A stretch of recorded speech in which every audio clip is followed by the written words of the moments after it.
ఇందిరమ్మ ఇళ్ల నిర్మాణాన్ని అటవీశాఖ అధికారులు అడ్డుకుంటున్నారని ఆదివాసీలు కలెక్టరేట్ ఎదురు చేస్తున్న రిలే దీక్షలకు మద్దతు పెరుగుతుంది. శనివారం అఖిలపక్ష నాయకులు దీక్షా శిబిరాన్ని సందర్శించి తమ సంఘీభావాన్ని తెలిపారు.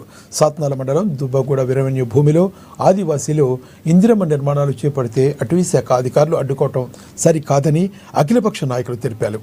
8 రోజులుగా దీక్షలు చేపడుతున్నప్పటికీ అధికారులు ఎందుకు స్పందించడం లేదని నాయకులు ప్రశ్నించారు.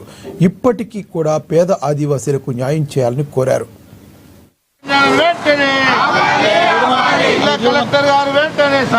సాహేబు దుబ్బగూడ ఎస్ గ్రామ ప్రజలు గత 8 రోజుల నుంచి ఇక్కడ నిరాహార దీక్షలు చేపట్టడం జరిగింది.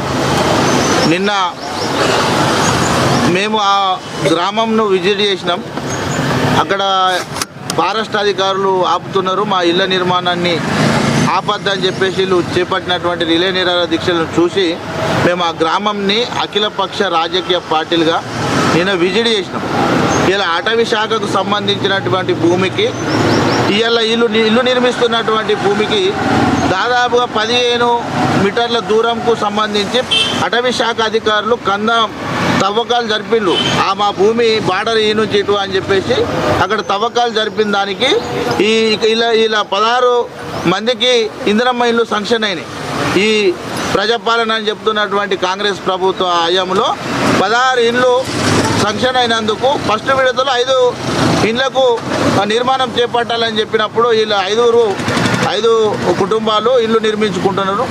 ఆ ఇల్లు నిర్మాణం బునాది లెవెల్కి వచ్చేసరికి ఫారెస్ట్ అధికారులు ఇది భూమి మాది అని చెప్పేసి ఇలా నిర్మాణం చేపడుతున్నటువంటి కాంట్రాక్టర్ను ఘోరంగా కొట్టి ఈ భూమి ఇంతకుముందు రాష్ట్రం అంతా చక్కర్లు కొట్టింది. లేతుబాయ్ అనే ఆమె మహిళ ఈ గ్రామస్తులకు 16 మందికి ఒక 3 ఎకరాల సొంత భూమిలో నుంచి 1 ఎకరం భూమి వీళ్ళకు 16 మందికి ఇల్లు నిర్మించుకోవడం కోసం ఇచ్చిందని చెప్పేసి జిల్లా కలెక్టర్ గారు, స్వచ్ఛంద సంస్థలు అనేక మంది అభినందనలు తెలిపింది. లేతుబాయ్ అనే మహిళకు ఇంత మంచి మనసు ఉన్నది, మానవతా దృక్పథాన్ని చాటుకున్నది, ఎంత గొప్ప పని చేసిందని చెప్పేసి జిల్లా కలెక్టర్ గారు కూడా ఆమెకు సన్మానం చేయడం జరిగింది. ఈ జిల్లా కలెక్టర్ గారికి ఆ ఇల్లు నిర్మాణము చేపట్టాలని చెప్పినప్పుడు శాంక్షన్ ఇచ్చినప్పుడు ఇది అర్థం కాని పరిస్థితి ఉన్నది. ఈ దుబ్బగూడ గ్రామస్తులకు అఖిలపక్ష రాజకీయ పార్టీలుగా మేము అధికారులకు హెచ్చరిక జారీ చేస్తూ ఉన్నాం. వెంటనే ఈ ప్రజల పట్ల దృష్టి సారించి ఇలా నిర్మాణాలు ఆపిన ఏవైతున్నాయో ఫారెస్ట్ అధికారులు జిల్లా కలెక్టర్ గారు కూకుని మాట్లాడి వీళ్ళకు తోడ్పాటును అందించి ఇళ్ళ నిర్మాణం పునఃప్రారంభించాలని చెప్పేసి మేము డిమాండ్ చేస్తూ ఉన్నాం.